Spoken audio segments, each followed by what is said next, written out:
two very simple golden rules. Number one is to enjoy yourselves, have some fun aboard. Of course, golden rule number two is to stay somehow throughout the trip. If you stand up, you might find yourself falling in. And we have to throw your life ring, pull you up the side of the boat. Life ring is quite a humiliating process. Not something I'd recommend on you on this Monday morning here in central London. So we're going to start. We're going to head towards Parliament in the city of Westminster, and then we'll spin around and head down river in due course. So let's kick us off.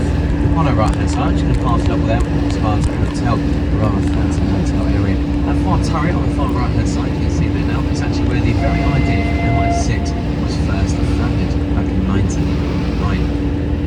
We're just going to come down one now with the Tattershall Castle, a former Grimsby poundboat steamer.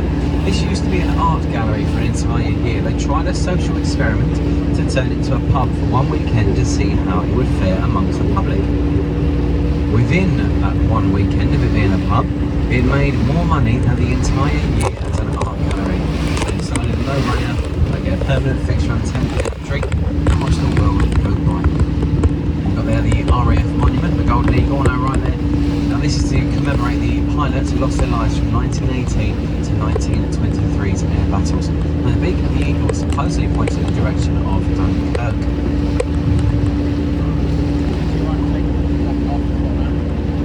Jump in very quickly.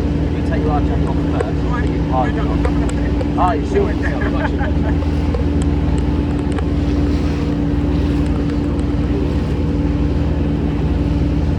Now I see on our right as well. There is the most photographed building in the country, the Elizabeth Tower, better known as Big Ben. As you can see, it looks a lot better. It finally looks like Big Ben. It's completed its £80 million renovation. Since 2017 it's been under works because of the Jubilee line. Constant pressure throughout the years through the tunnel would cause the foundations to crack and move apart. Not ideal. Had it not been fixed, it could have fallen forwards, which would be very dangerous indeed. But luckily it's been re-strengthened and restructured. You can see it appearing in its glory. Now an interesting one for you, or not, you can decide either one or two. If you look at the time right now, it's 10:05. Now in about 2 to 3 minutes time, you get to 7, 8 minutes past. That is known around the world as happy face. If you go to any jewellers in the country, or you look at any adverts for watches around the world from all the big watch companies, they will always have the time set to either 7 or 8 minutes past 10. And it's because it looks like a smiley face and supposed to be the most welcoming time of the day. There you are, it's first useful or useless fact of the day. You can decide. I won't take offence. However, it will come up in a pub quiz. That's what my gut tells me, so note that one down in the future. And on our right here, it is the Houses of Parliament. It was built in the early 1000s. It burned down 1848 during a fire and eventually restored back to its former self.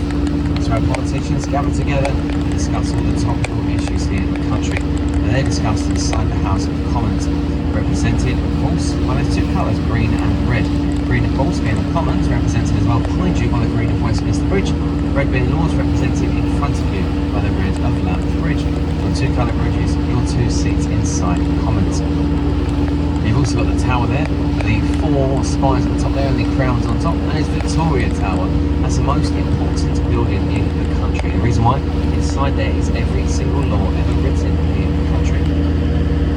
So we turn ourselves around, you take a look to your right upriver, you'll see the red Lambeth Bridge. And through the centre arch you'll notice there is a sandy coloured building, a green square glass window around it. There it is, that is MI6, James Bond's workplace. It's only 13 years old, until April 1994. Going to straighten ourselves up. We're just going to sort the river traffic out as the Cockney Sparrow on our right hand side there turns itself around and then heads over, presumably to Westminster there to begin its day of tours along the river there. As we straighten ourselves up, we're in the very spot here in front of us. There is Westminster Bridge, where of course you recognise it as the Inspector. That's when James Bond charges along the river, shoots a helicopter out of the sky and it crashes onto Westminster Bridge in front of us. In front of his nemesis and Stavros Blofeld on the bridge. It's actually filmed from one of our very own boats, the Exterminator. Today we're on a boat. Now all the seats were taken off and a camera placed on board costed £750,000. And to that's the whole wide world. Senator Sam Mendes on board the 5th and final night of the all-important shot that made the cut. James Bond saved the day, and for some reason it wasn't mentioned in the credits. But as we say, don't be better, be better. We're going to make our way through Westminster Bridge one more time. actually the lowest and busiest here in central London. It's got the most arches as well, 7 all the way across. As you come through the other side, on the right there is London County Hall. Like the touristy attraction here, we've got the London Dungeons. You can learn about all the gruesome, grisly characters about London's history. It's got a Sea Life Centre, boasting the largest collection of marina classics in Europe. And of course they've got Shrek's Adventure. I'm not entirely sure how to explain that one, other than time to do a Shrek. But the big one, there's the London Eye. Voted by the public the most popular tourist attraction in London. There's 32 pods all the way around the eye, representing 32 boroughs that make up London. And they're numbered 1 to 33. The reason why number 13? Bad luck. They're very superstitious, well not to look at number 13 then. And it takes 30 minutes for a full rotation. They reckon on average in 1 hour, 2 spins of the wheel, the eye will earn an estimated £24,000 per hour. Very impressive indeed. To anybody on board who has been on the London Eye, I'm sure you will agree, it's okay. Anyone who hasn't been on board, it's okay. A lot of anticipation reaches off on, so it's like sightseeing in the first 7 or 8 minutes. However, it's a very popular spot for proposals. Tens of thousands of proposals take place every year at the top of the London Eye. Obviously goes without saying, should you receive a no at the top, agonising 15 minutes back down to the bottom. And even worse if you're in a public lot. There's every chance a member of the public feels your rejection, and let's be honest, there's no going back from that. You're going to make your way further forward as we come towards during the Boston Rail Ridge. One more time, and then we'll continue on our way.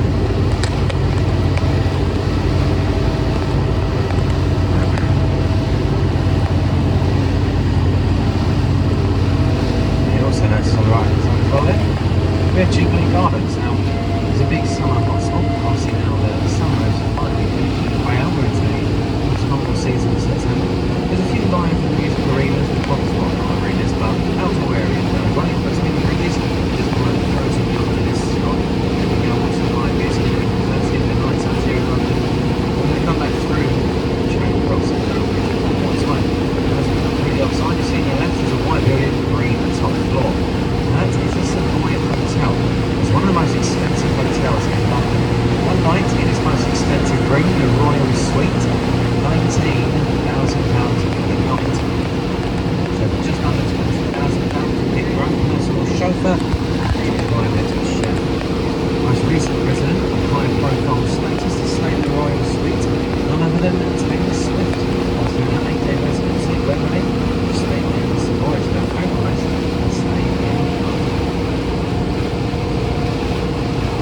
Those who are familiar with the Wembley area, you know there's not very many nice hotels around there to stay, so a little bit of luxury here in the Savoy. We're going to go through Waterloo Bridge in a moment. This was actually nicknamed the Ladies' Bridge. Now the reason why during the Second World War, whilst men were out fighting the war, this bridge was blown to pieces, rebuilt by the female workforce from the ground up.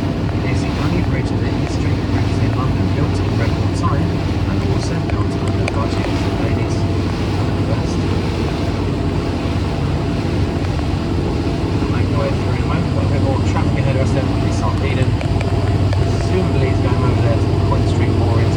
You've got the clear see-through both there with its glass windows. The River Thames difference river room that's food along with the city.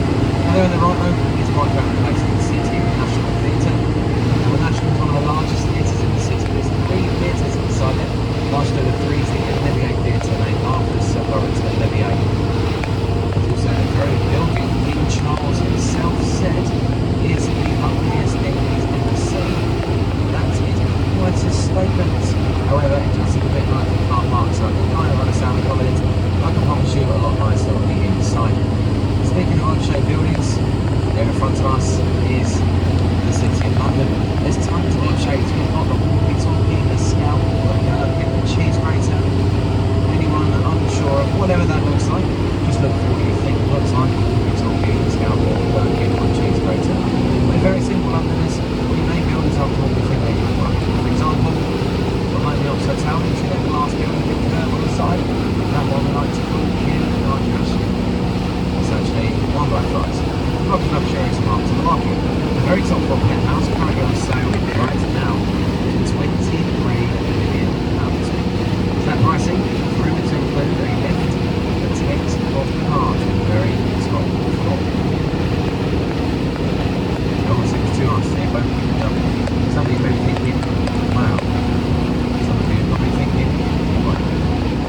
say I get both. It's not very practical, but it does look quite cool. Obviously, if you think 23 years and a bit too much, not a problem. On the bottom floor, you can get what the residents genuinely call the cheap floor. Nice 3-bedroom, starting off at £13 million instead. Bargain.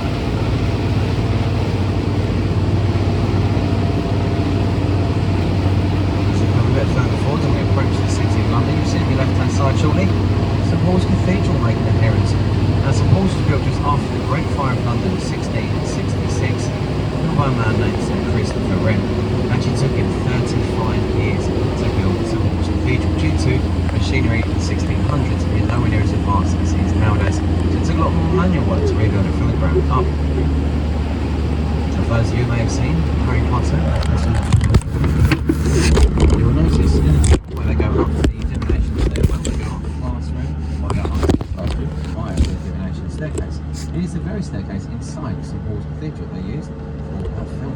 It's actually just celebrated its 20th anniversary this year as well. When you come towards Blackfriars Bridge, two bridges for you there. Now the road bridge itself, whereas when you're closer towards it, you will notice the pillars. On the pillars, there are some birds carved into the stone. Now they are freshwater birds carved into the pillar stone. The reason why is because right now we are in the freshwater section of the Thames. Now when we get to the other side of the very same bridge, they will change those pillars to saltwater birds as we approach the saltwater section of the Thames. There's no British waters, the combination of the two, and they mix it together. So you can go up over behind us to the freshwater section and then up towards the areas of the Exmoor, Painted Palace, etc. So going back down now towards the sea area, where we carry on going into Southern Sea, which is eventually reach the ocean. You can see there we are, left and right, the freshwater birds. On the other side, you're soon going to see the saltwater birds on the other side, showing you the change of the two birds. Now once you've spotted the saltwater birds, left and right, you're going to see in front of you Blackfriars Road Bridge. Now the rail bridge itself is what you recognise from Mission Impossible Fallout. Tom Cruise ran across this bridge and he chased after the bad guy in one of the films. Remember he jumped the building, gets his ankle and actually broke him through the filming, and the mighty son went discomfort. As you come through on the right hand side, there's a take on an art gallery. Only building in the entire country, the late Queen Elizabeth II opened officially twice. It's open to Old Power Station and then again in the 1950s as the art gallery has been seen to be all the modern art all over the world. It's also remembered about Monsters car keys inside there that back an hour later we find 6 people still around them in the kitchen. In front of us, the Millennium Footbridge, famously of course destroyed by the jet beaters and the half by Prince on their rampage on London. Also opened in 2000, famously celebrated the Millennium and closed 3 days afterwards. The reason why so many people went to walk the bridge at once and began to wobble, and they got everybody offered to close it for £20 as they greatly very structured so they can reopen it once again to the public. Also then known as one big day, not one big bridge. Coming to the other side below, you can see on the right here, Shakespeare's Globe Theatre. Only building in the entire city of London by law that is still owned a thatched roof. They were burned immediately after the Great Fire of London and 2/3 of the city burned down. You can watch me Shakespeare there if you like, for just £5. You get a ticket to the pit. And of course, near the floor, that's what's down to about 4 floors, quite some time on your feet. And they did a few weeks ago have to cancel a performance by Antony and Cleopatra at the Globe because someone actually let fireworks off of the Millennium Footbridge, and one of them unfortunately landed inside the Globe Theatre. Of course, the firework and a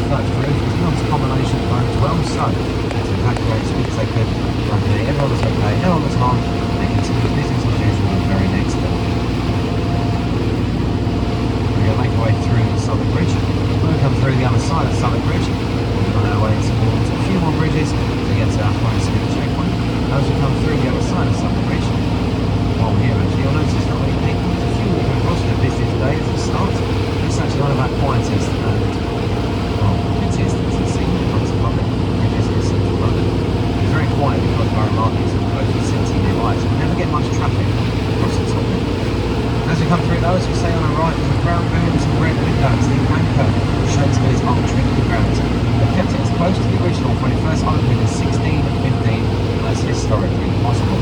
And so they get a real feel for life in the 1600s. Obviously, if they care about the old days, that's not a big problem. Just next door, the white colours and those. Just a few sides. They're going to make their way through Canada Street to Brown Bridge very shortly. As we come through the other side, you will notice there'll be a very tall building in eyesight. 1,017 feet high, 95 levels high. It is, of course, the Shard. And designed by the Italian Antonio Piano to look like shards of glass beneath the building.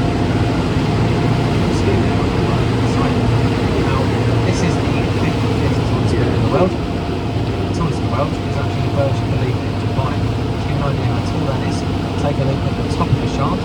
From there, add on 2 more shards, and you'll get the Burj Khalifa triple the size. Very, very tall.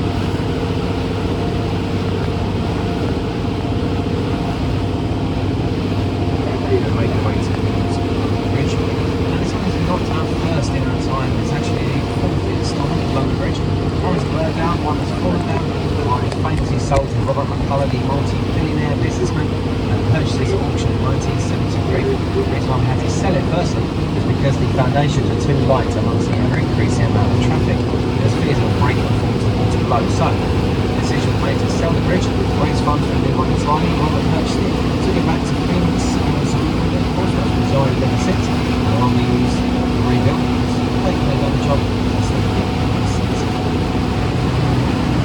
Going through the other side again, you see over the left there, big dark glass building. Now this building, very important, this is the world famous headquarters of the National Association of Window Cleaners. And just turn the fire turn, roll the office. Next to that, you've got the beige building that is old Venice Gate French market.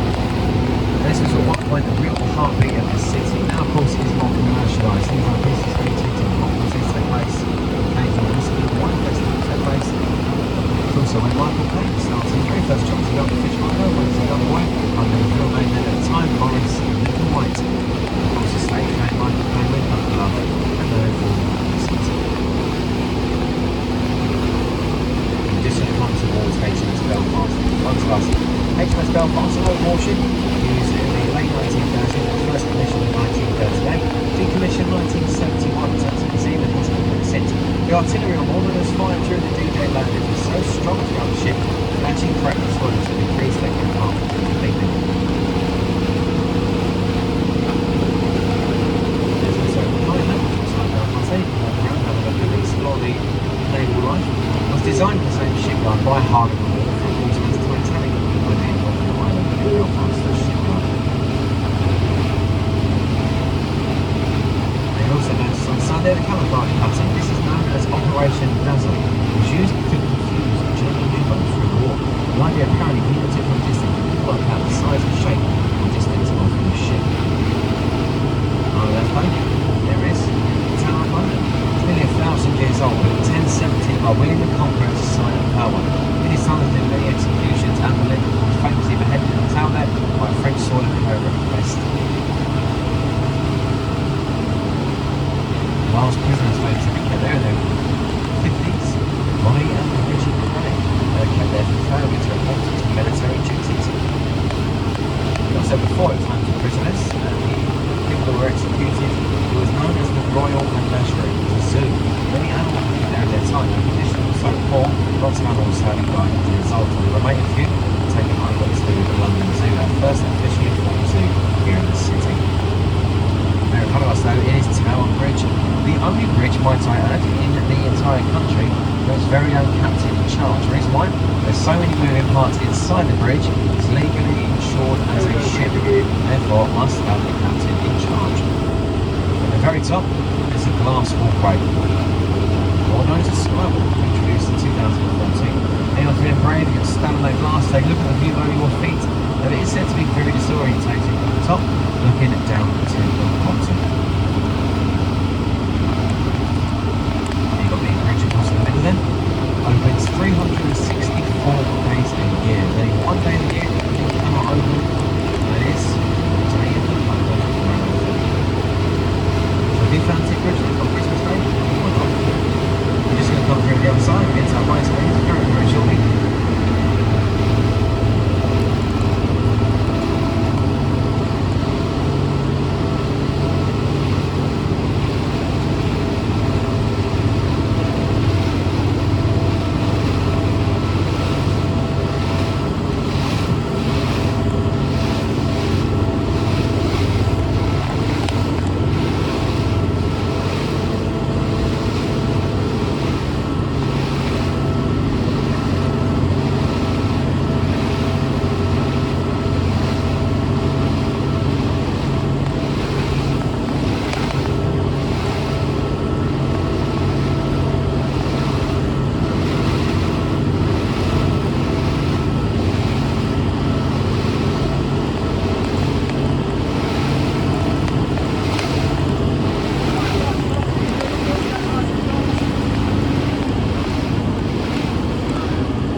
Photos are done, it's time for higher speeds.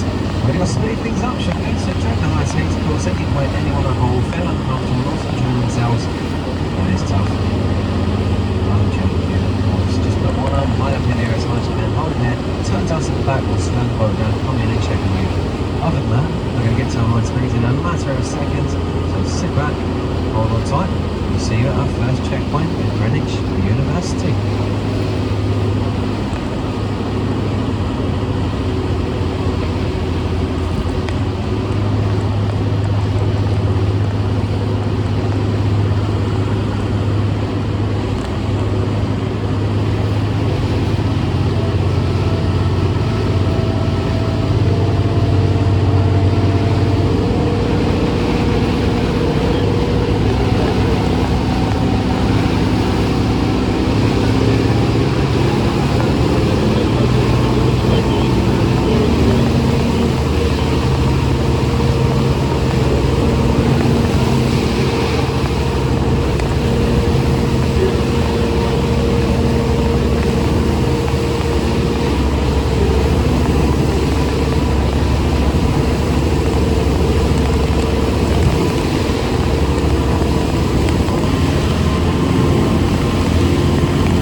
TNT throughout the channels. Of course, 1953 was towed there to be a museum and has been ever since. And in May of 2008 came along when a cleaner had left some electrical equipment turned on and the whole thing caught on fire and burned to the ground, but eventually restored back and looking as lovely as ever. And on the right we have the Greenwich University. Before this it was two things, the Old Sailors Hospital, then the Royal Naval College, and eventually the university, and that's been ever since. Now if you take a look to the right, you see two clock towers. Through the centre, you will notice an orange ball with a black spire. That was used amongst the sailors, but was only back as 1833 to tell the time. There it is.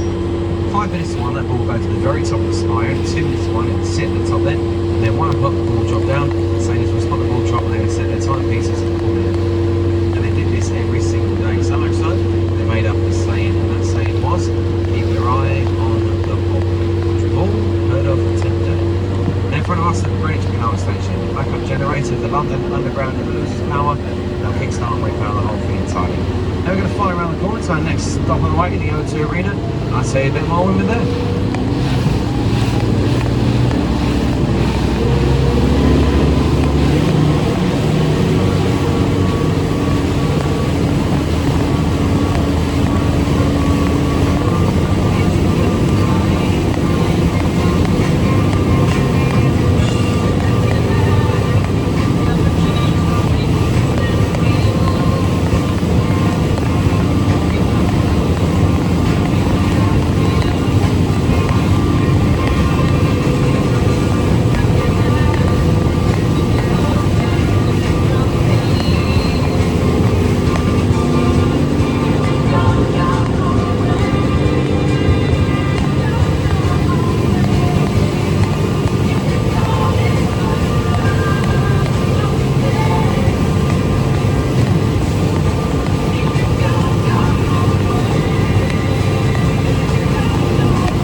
Checkpoint number 2, the O2 Arena. It was opened in 2000, then known as the Millennium Dome.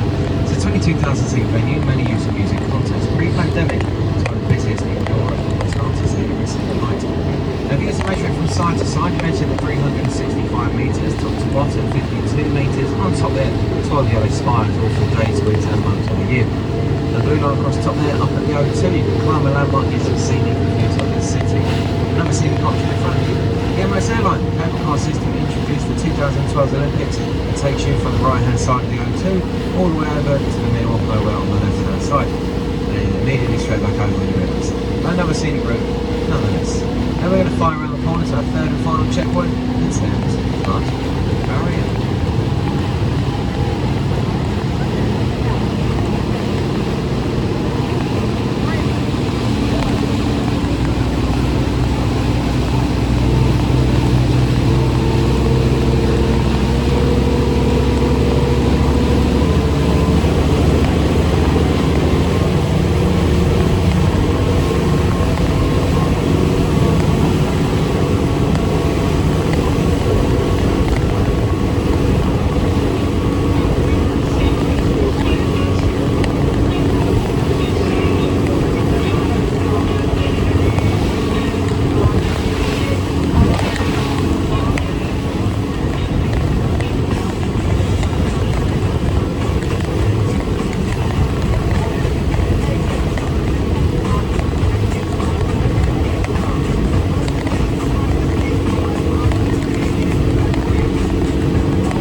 officially operational from 1982.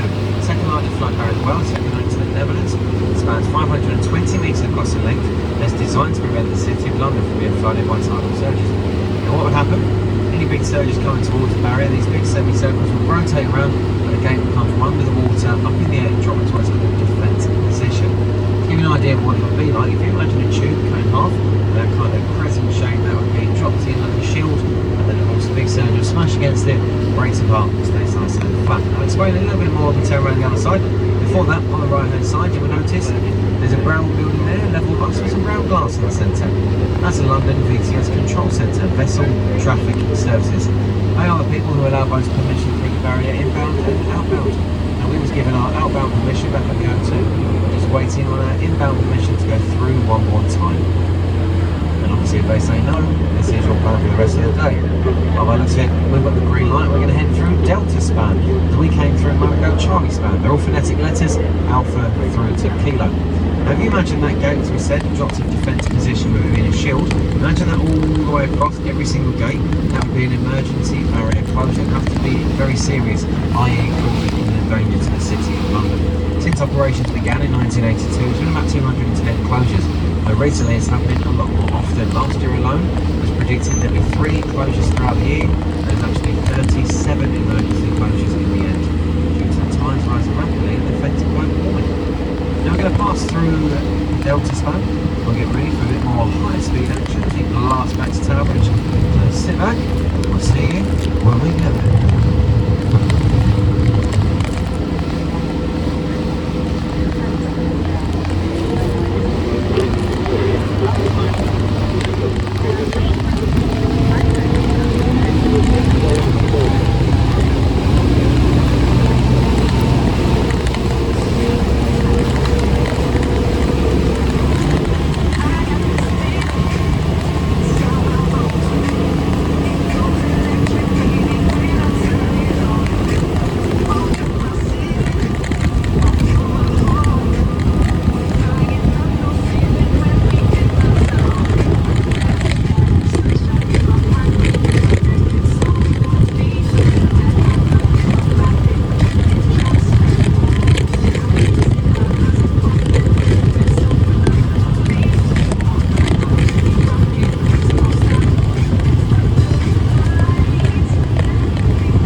nice little landscape shot there. The monuments in front of you there as well. Now we've also arrived at our celebration section. By any chance, any birthdays on board this morning? No. £100. Oh, tomorrow. We've got one tomorrow. Got one today's £100 cash prize give up. You know what? We'll put it on a song as we've got a birthday on board tomorrow. Don't look so sad. It's only 6 minutes long, so we've got 6 choruses. So strap in. Eventually it will end.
through the other side and we'll make our way back through the two bridges. You'll be able to see as well in the centre of these two bridges, you've got these kind of red, orangey pillars, and they're the remains of support the railway. The reason why I say remains is because you'll see in a moment's time there's no train tracks on top there. They were taken away when the trains were placed on top of the tracks. They've realised they designed those train tracks too light to take away the train. It was feeling a break and fall through into the water, so they took the tracks away. However, the pillars have had to stay here because under the water they're attached to Blackfriars rail bridge. We've just passed under. If you take those pillars away, the bridge will collapse completely within a few hours. So they want to stay there as a vital part of the structure.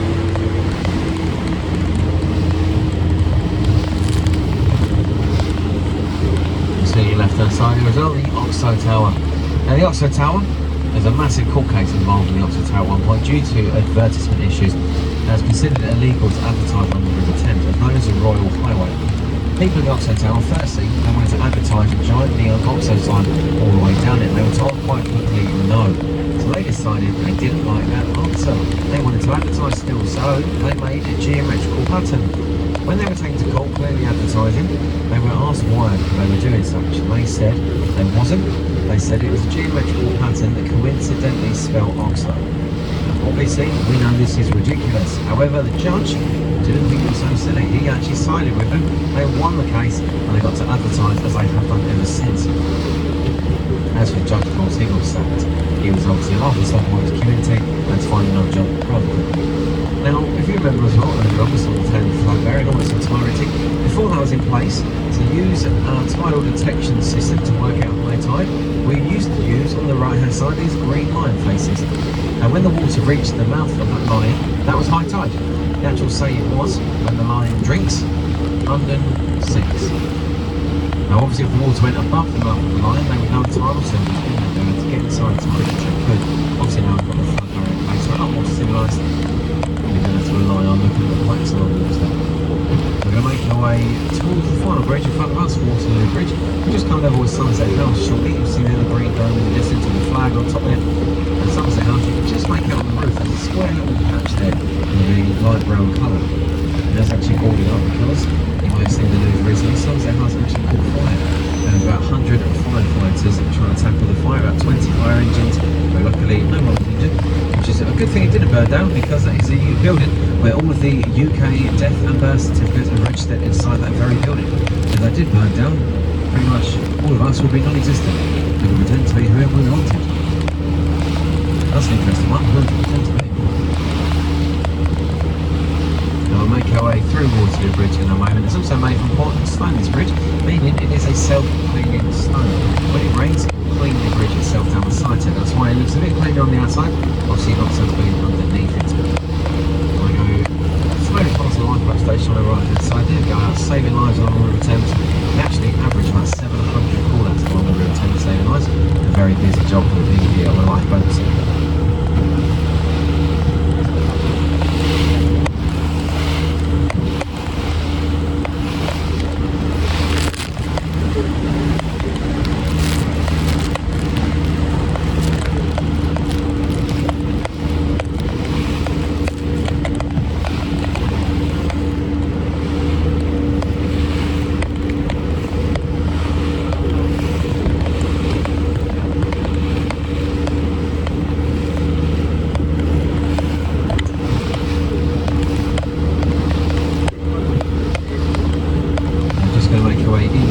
Now this is also where we get to our thank yous and farewells. So first of all, big thank you to everyone else for coming on board today. It's been a wonderful crowd. What a rushing out to. Enjoy yourselves, enjoy the rest of your day. Obviously our birthday tomorrow, enjoy the big special day. If you did have fun on board, all we ask of you is a tiny favour. We'll give you a card at the end, it's got a link to TripAdvisor. If you can give us a big thumbs up, we'd be very, very appreciative. You can do two things on these things nowadays. You can either shop down companies, or you can say wonderful things about individuals. Please do the second option, not the first option. We need to keep our jobs here. Fancy John's got a wife and two kids at the table, or per table, put food on the table, even.